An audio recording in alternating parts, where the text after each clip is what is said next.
Victims of the OB-GYN accused of filming patients without consent at Darnall Medical Center joined their lawyer for a press conference just outside the gates of Fort Hood. News 10's Adam Schindler was at this press conference. So, Adam, what did they have to say? This is actually the first time we heard directly from some of the women who say they were victims of the OB-GYN they saw at Darnall Medical Center.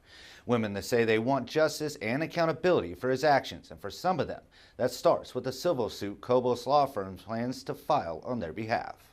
Cobos Law Firm traveled to Fort Hood from Houston to accuse the doctor and Fort Hood leadership of what they are calling a years-long assault on women patients at Darnall Medical Center. He would treat survivors, victims, his patients, OB-GYN ladies who would go in for breast examinations. They would go in and check up on their pregnancies. And he would improperly photograph and videotape these women as he was conducting those procedures. Videos Cobos Law Firm says he took with his cell phone.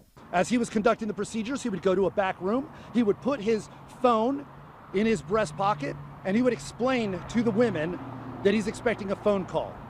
3 of the 16 clients the law firm is currently representing shared some of what they say they experienced. One victim traveling all the way from Colorado to do so. As a physician I once trusted from the Women's Center, only to have that trust violated when he took it upon himself to perform a second vaginal surgery on me without my consent while under general anesthesia, and was manipulated into believing this was okay when I was in recovery and in pain. Others who just wanted to get an ultrasound or have their first child.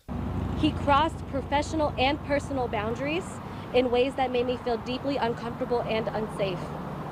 He then further violated my trust by lying in his clinical report about the things that he said and the ways that he touched me during that visit.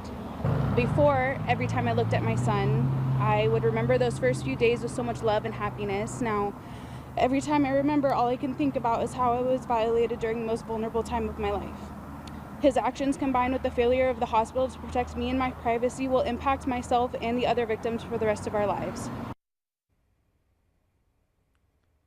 The Cobos Law Firm says this doctor had several complaints against him, both at Darnall and other installations he worked at.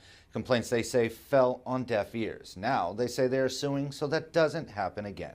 In Killeen, Adam Schindler, KWTX News 10.